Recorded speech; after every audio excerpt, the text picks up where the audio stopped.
warahmatullahi wabarakatuh. Kita lanjutkan membahas materi pembibitan untuk ternak domba dan kambing. Pada video pertama, Anda telah mengingat kembali berbagai bangsa dan tipe dari domba dan kambing sebagai dasar untuk membibit nantinya, ya.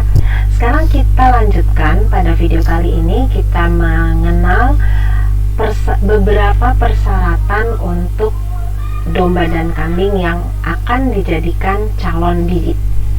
Kita mulai.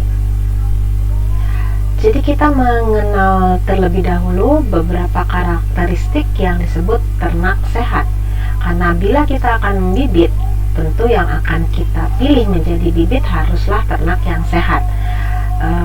Dalam artian secara performance tentu harus ternak yang sehat. Apa jadinya kalau kita memilih ternak bibit namun ternak tersebut tidak sehat?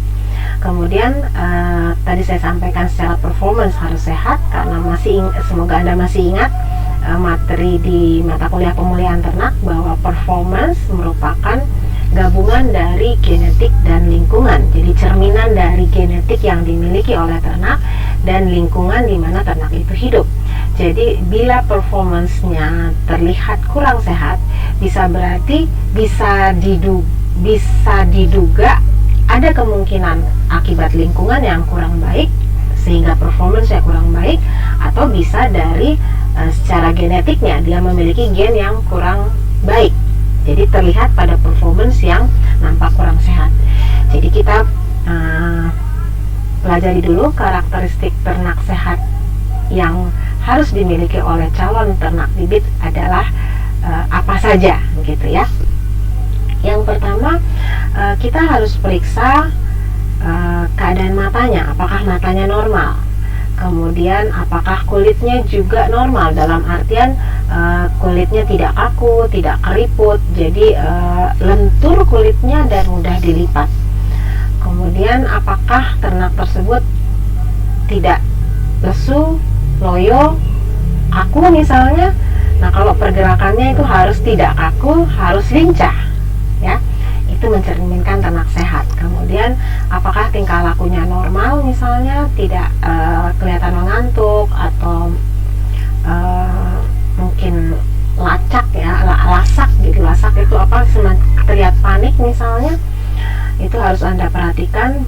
Anda juga harus memperhatikan apakah nafsu makan dari ternak itu baik, normal, apakah tidak malas makan.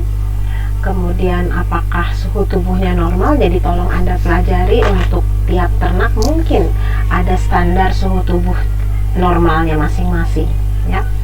Kemudian apakah urinasi dan defekasinya baik, tidak sulit.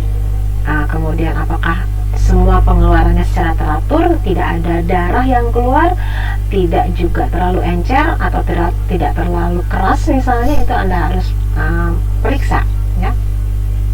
Kemudian apakah tidak ada gangguan pada saat ternak itu berjalan atau berdiri. Selanjutnya adalah apakah respirasi dan sirkulasi darahnya normal. Apakah rambut atau bulu yang tumbuh di sekitar kulit itu bersih, tumbuhnya normal, tidak kusam. Apakah dia halus dan bercahaya. Itu semua harus diperiksa. Misalnya sebagai contoh, misalnya rambut yang kotor ini yang disebutkan ini harus bersih. Kalau bersih berarti ternaknya sehat. Bila rambut atau bulu terutama yang di daerah dekat anus itu, ya, di daerah paha belakang misalnya, kalau di situ kotor berarti itu ada indikasi pernah ternak itu dalam keadaan diare. Jadi kotorannya menempel pada bulu-bulu. Jadi itu satu hal yang Anda harus perhatikan juga. Kemudian Anda tolong perhatikan seluruh lubang mulut, mata, hidung, telinga, anus, apakah semua lubang itu bersih dan normal, ya. Kemudian ternaknya apakah tidak pincang, tidak buta, telinganya tidak rusak misalnya. Itu secara umum, tidak hanya domba sebenarnya, secara umum ternak itu harus Anda periksa. Kemudian Tidak berarti bahwa ternak yang sudah dikebiri itu adalah ternak yang tidak sehat, bukan seperti itu, tapi khusus untuk calon pejantan yang disebut sehat adalah bila dia tidak dikebiri, kemudian bila buah zakarnya lengkap dan bentuk serta letaknya simetris, itu untuk jantan ya. Khusus tadi saya sampaikan itu khusus yang poin yang ini ya, itu khusus untuk ternak karakteristik ternak sehat yang akan menjadi calon pejantan. Nah, sekarang kita pindah seperti apa sih yang disebut ternak yang sakit, ciri-cirinya seperti apa. Nah, ini kalau tadi ternak yang sehat katanya lentur ya, mudah tapi elastis katanya ya. Tapi kalau ternak yang sakit, di sini terlihat kulit ternak ditarik. Kalau kulitnya ditarik dan dijepit, lipatannya tidak hilang. Seperti ini, lipatannya hilang. Ini saya tarik kulit saya dan lipatannya hilang. Tapi kalau meskipun saya lepas dan kulit saya tidak kembali, tetap dalam posisi seperti ini, itu indikasi ternaknya kehilangan cairan.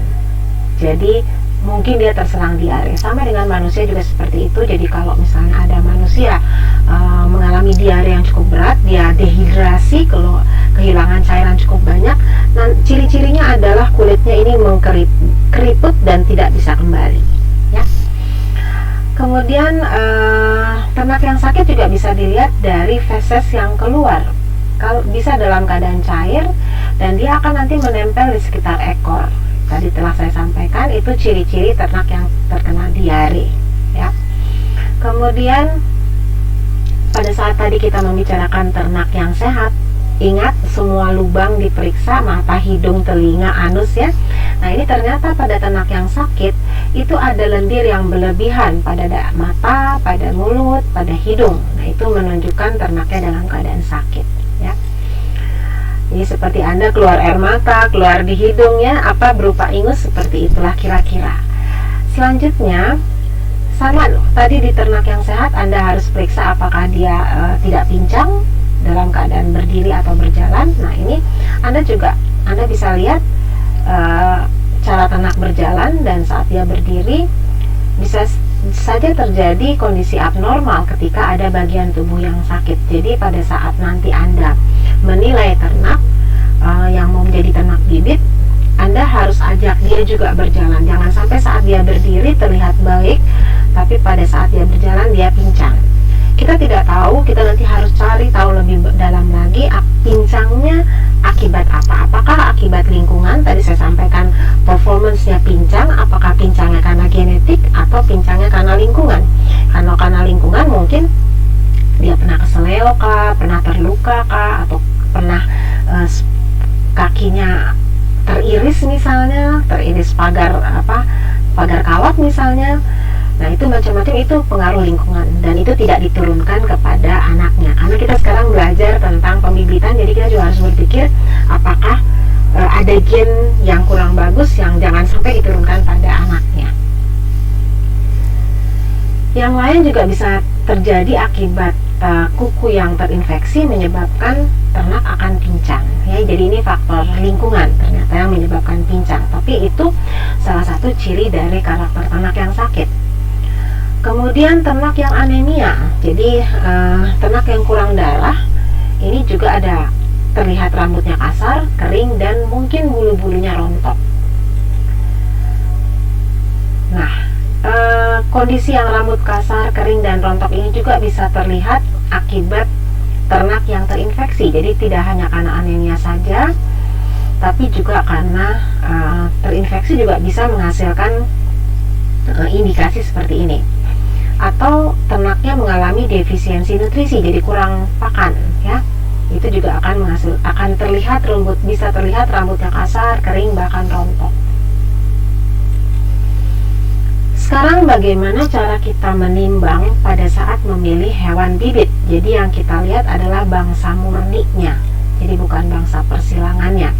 Jadi yang kita harus pertimbangkan adalah dari jenisnya atau rasnya, tipenya, tipe daging kah, tipe perah kah, tipe tipe wool kah, kemudian jenis kelaminnya kita pertimbangkan, jenis kelahirannya apakah dia kelahiran tunggal, kelahirannya selalu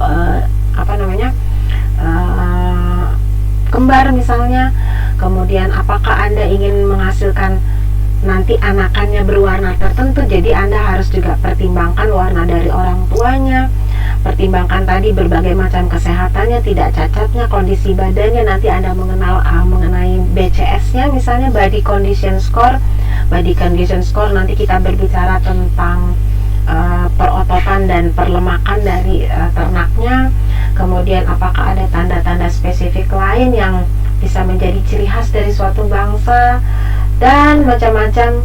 Anda bisa lihat di sini berbagai macam pertimbangan saat Anda memilih hewan untuk menjadi hewan bibit. Oke? Nah, kita sekarang lihat syarat ternak calon bibit. Ini ada 2 ilustrasi, Anda sudah bisa lihat dan bisa menilai dengan mudah, ya. Jadi syarat ternak untuk menjadi calon bibit yang pertama harus sehat dan harus tidak cacat, ya. Kemudian harus tidak pernah kena penyakit menular, harus tidak pernah terserang penyakit berbahaya,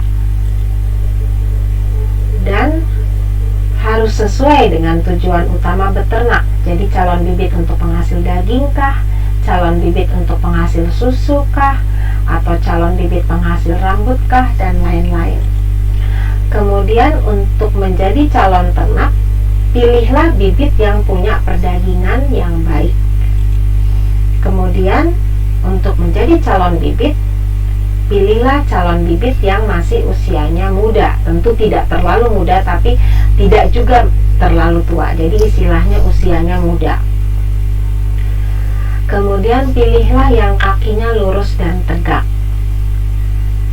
Pilihlah calon bibit yang lincah dan yang pertumbuhan kelaminnya normal, terutama untuk calon bibit pejantan. Dan untuk calon bibit tidak boleh kondisi tubuhnya terlalu gemuk atau terlalu kurus. Nanti kita pelajari pada saat kita mengenal tentang body condition score atau BCS, ya. Nah, untuk menilai kesehatan bisa Anda lakukan dengan cara meraba. Meraba tentu dengan tangan, ya. Sekarang kita lihat apa saja yang kita bisa nilai dari sudut kesehatan dengan cara meraba menggunakan tangan. Yang pertama, Anda bisa mengetahui ternak itu sehat atau tidak dengan Anda mengecek respirasi, pernafasan dari ternak. Apakah respirasi dari ternak itu iramanya teratur, ya, ritmenya bagus dan cukup tenang, jadi seperti itu, ya. Jadi caranya Anda mengetahui tingkat respirasi, dekatkan telapak tangan Anda di dekat atau di depan hidung ternak. Kemudian hitung jumlah penarikan nafas dalam 1 menit. Jadi dalam 1 menit Anda hitung menggunakan stopwatch berapa kali ternak itu bernafas, ya. Kemudian ada standarnya, standar normalnya. Pada domba katanya respirasi normal itu kira-kira 10-20 kali per menit. Jadi ternak yang sakit dan berada pada suhu yang tinggi, dia akan memiliki tingkat respirasi yang tinggi. Tentu Anda masih ingat atau pernah mempelajari pada mata kuliah fisiologi mungkin, pada saat tubuh terlalu tinggi berarti ada kelebihan panas yang harus dibuang. Salah satunya bisa melalui nafas, bisa melalui keringat, bisa melalui urin misalnya. Nah, ini melalui nafas, ini tentunya kalau sedang demam kita akan lebih sering bernafas, berusaha bernafas. Ternak juga seperti itu, terengah-engah untuk mengeluarkan, menurunkan suhu tubuh yang terlalu tinggi, gitu ya. Jadi indikasinya kalau ternaknya terengah-engah, itu indikasinya bisa saja ternaknya sakit karena temperatur tubuhnya tinggi. Yang lain lagi, ternak yang sehat akan memiliki sirkulasi darah yang normal. Jadi ini kondisinya katanya kita menilai tekanan ventrikel jantung yang menyebabkan darah mengalir melalui arteri. Bagaimana cara mengukur sirkulasi darah yang normal menggunakan tangan? Jadi caranya Anda merasakan tekanan jantung dari ternak dengan cara meletakkan tangan pada daerah jantung. Tentunya Anda harus tahu di mana letak jantung, misalnya pada domba atau pada kambing, gitu ya. Dan periksalah detak jantung dengan mengukur tingkat pulsa ternak dalam 1 menit. Jadi detak jantung ternak dalam 1 menit. Pada manusia mungkin Anda bisa mengukur pada daerah ini dengan cara ini. Anda tekankan di sini, tentu akan Anda merasakan nanti di sini ada denyutan halus dari pembuluh darah kita daerah sini. Atau Anda bisa juga menekankan daerah sini, nanti akan terasa denyutan dari tingkat pulsa detak jantung kita. Nah, pada domba atau kambing tentu Anda harus mencari di mana arteri yang terdekat dengan permukaan kulit. Silakan Anda mencari dari referensi lain di mana saja letak-letak Anda bisa merasakan pulsa ternak, pulsanya ya, pulsa jantungnya ya, dengan cara menekan secara lunak jari telunjuk dan jari tengah. Silakan Anda tekankan di daerah yang mana. Oke. Jadi ini tolong cari sendiri ya, di mana arteri yang paling mudah diraba pada ternak domba dan kambing. Dan standarnya adalah jumlah pulsa domba 60-70 kali denyutan per menit ya. Sama juga bila pulsanya lebih dari 70, jadi indikasinya ternak dalam keadaan demam ya. Sekarang kita menilai ternak yang sehat. Bisa menilai dari samping. Yang dinilai adalah seperti ini. Berapa kedalaman tubuh dari tinggi pundak sampai daerah dadanya, kemudian bagaimana keadaan lututnya dari samping ya, kita melihat ternak dari samping. Bagaimana kekompakan bentuk tubuhnya, bagaimana ketebalan legok lapar. Nanti kita lihat pada video yang berikutnya daerah mana sih yang disebut legok lapar. Kemudian kita bisa melihat pinggulnya bagaimana dan kakinya. Kemudian dari depan apa yang bisa kita lihat? Ini semua yang kita bisa lihat ya. Jadi saat Anda menilai ternak, apakah dia cukup sehat dari sudut kedalaman tubuhnya, dari keadaan lututnya, atau dari kedalaman dadanya misalnya, dari keserasian kaki depannya, seperti itu. Selain dari samping dan dari depan, Anda juga bisa menilai dari belakang. Dari belakang Anda bisa lihat seperti ini ya. Nah, tentunya Anda bisa pahami misalnya pantat yang kurang lebar atau otot bagian bokongnya itu kurang dalam misalnya, itu indikasi ternaknya kurus. Jadi kalau kurus mungkin cenderung dia kurang sehat gitu ya. Nah, Anda bisa lihat sekarang perbandingan antara konformasi tubuh dari kambing yang ini yang baik. Jadi lebar, dalam, dan panjang dari loin. Ini loinnya, daerah loin daerah sini. Ini level top, ini cukup lurus. Ini level daerah ramnya, ini daerah kakinya ya. Kemudian ini smooth shoulder, artinya daerah bahunya ini tidak ada batas yang terlihat jelas. Ini mulai daerah ada tulang rusuk di sini ya. Daerah leher di sini. Jadi lehernya yang baik adalah leher yang cukup panjang dan halus. Kemudian di sini pasternaknya, ini daerah pasternak, ini pasternaknya kuat dan lurus dari pasternak. Ini contoh secara garis besar. Nanti kita akan pelajari di video berikutnya mengenai konformasi tubuh dari kambing. Kita bandingkan dengan kambing yang konformasinya buruk seperti ini ya. Lihat kepalanya agak menunduk, dia malas ya. Kemudian jointnya ini ada persendiannya swollen, jadi kelihatan bengkak. Kemudian untrimmed feet, kukunya panjang, tidak ditrim, tidak digunting kukunya ya. Ekornya juga jatuh ke bawah, terlihat ini poor health, jadi kesehatannya buruk ya. Sekarang apa saja hal yang harus dihindari pada saat Anda menilai kambing atau domba yang akan dibibit? Jadi coba lihat di sini ada kata-kata teeth. Teeth artinya puting. Apakah ada ekstra atau kelebihan dari jumlah puting, atau ada bentuk puting yang kurang baik ya?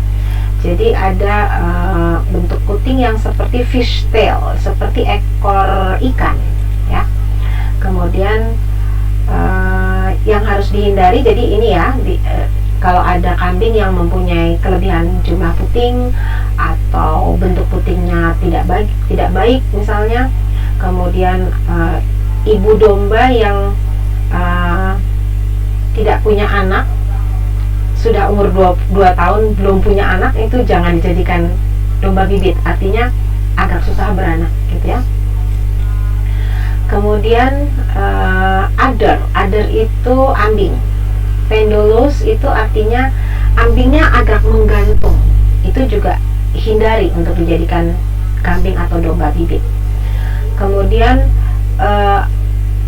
ambingnya agak keras atau kenyal, itu juga tolong hindari, jangan dijadikan domba bibit. Kemudian kambingnya buta, itu juga jangan dijadikan bibit ya. Jadi ini beberapa hal yang tolong dihindari bila yang Anda pilih untuk menjadi bibit ternyata memperlihatkan karakter seperti ini, kondisi ini, jangan dipilih menjadi bibit ya. Dan lameness, nanti Anda cari tahu apa arti lameness ya, tolong. Selain itu kondisi yang juga harus dihindari adalah overshot dan undershot. Ini adalah kondisi pada jaws. Jaws itu rahang. Jadi ada yang rahang bawahnya maju, ada yang rahang atasnya yang maju. Nanti kita pelajari apa yang disebut overshot dengan apa yang disebut undershot. Intinya, bila ada ternak yang berposisi rahangnya tidak rata, jadi rahangnya agak maju, rahang atas yang maju atau rahang bawahnya yang maju, itu tolong dihindari, jangan jadikan bibit. Kemudian kambing-kambing yang pernah mengalami abses, pembengkakan ya, pada waktu lalu atau pada saat Anda memilih mereka sedang ada pembengkakan pada tubuhnya, jangan dipilih untuk menjadi bibit. Kemudian bagian kaki yang tidak bagus pertumbuhannya, itu juga jangan dipilih. Kemudian kambing yang memperlihatkan kondisi batuk atau diare, itu juga jangan dipilih.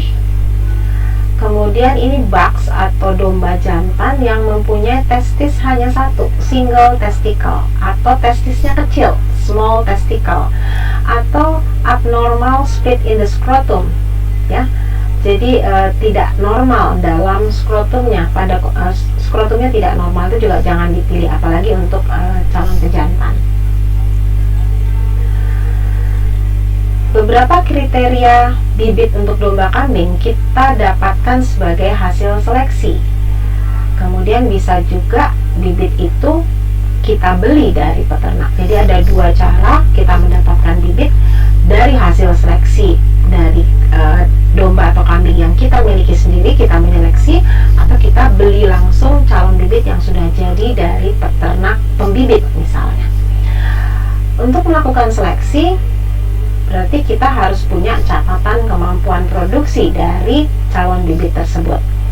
Catatan kemampuan produksi bisa dari catatan individu, bisa dari catatan tetuanya, bisa catatan anaknya. Jadi Anda harus mempunyai recording kemampuan produksi dari individu calon bibitnya sendiri, kemudian catatan kemampuan produksi dari tetua si individu tadi, atau yang ketiga catatan kemampuan produksi dari anak dari si individu. Jadi individu punya catatan sendiri, tetuanya dari individu, dan anaknya dari individu. Anda harus punya catatan dari 3 kelompok ini. Atau yang keempat adalah catatan saudara. Jadi mungkin Anda masih ingat waktu mata kuliah pemulihan ternak, catatan kemampuan produksi berarti kita menseleksi dari individunya. Ini kita sebut dengan performance test atau individual test. Masih ingat ya?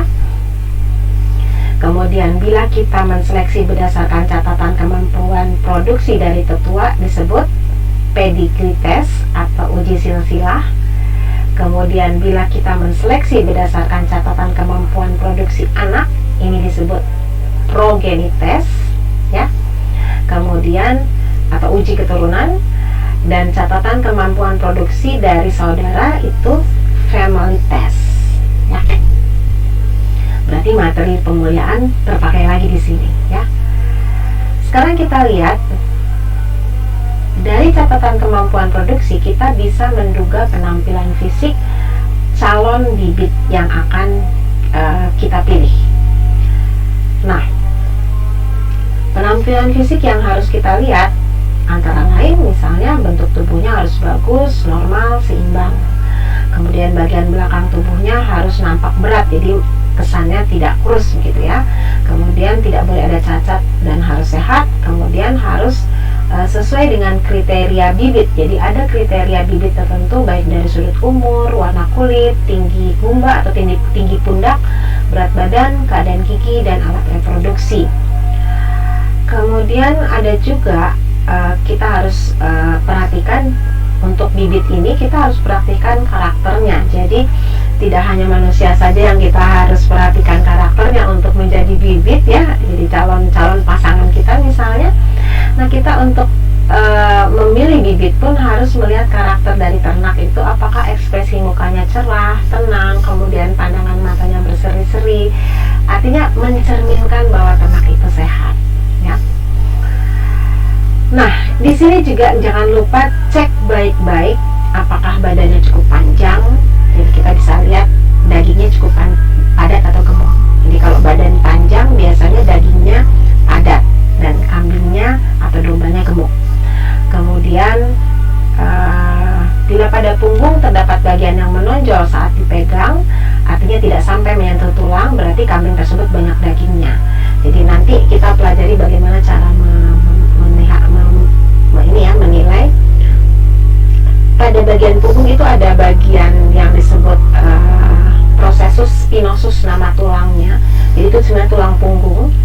Kalau misalnya ada bagian menonjol tapi tidak terasa tulangnya, itu indikasinya dombanya banyak dagingnya ya. Kemudian kalau dipegang ternyata menyentuh tulang, itu indikasinya kambingnya kurus ya. Jadi yang tersentuh tulang processus spinosusnya, spine-nya itu terasa, teraba oleh tangan kita, berarti itu kambingnya kurus. Kemudian kita juga lihat, nanti kita akan pelajari mengenai pergigian ya. Bila gigi susu sudah berganti dengan gigi besar, jadi minimal ada 2 gigi, berarti kambing tersebut sudah memenuhi syarat untuk dipotong. Jadi umurnya kira-kira lebih dari 1 tahun. Kemudian kondisi tubuhnya sehat, lincah, badannya bersih, tidak ada kotoran yang melekat pada bulu, terutama bulu dubur. Kira-kira itu yang Anda harus cek. Nanti kita pelajari lebih detail lagi pada video yang lain. Cara termudah menjadi pandai adalah belajar dari hal terbodoh yang pernah kamu lakukan. Jadi, belajarlah.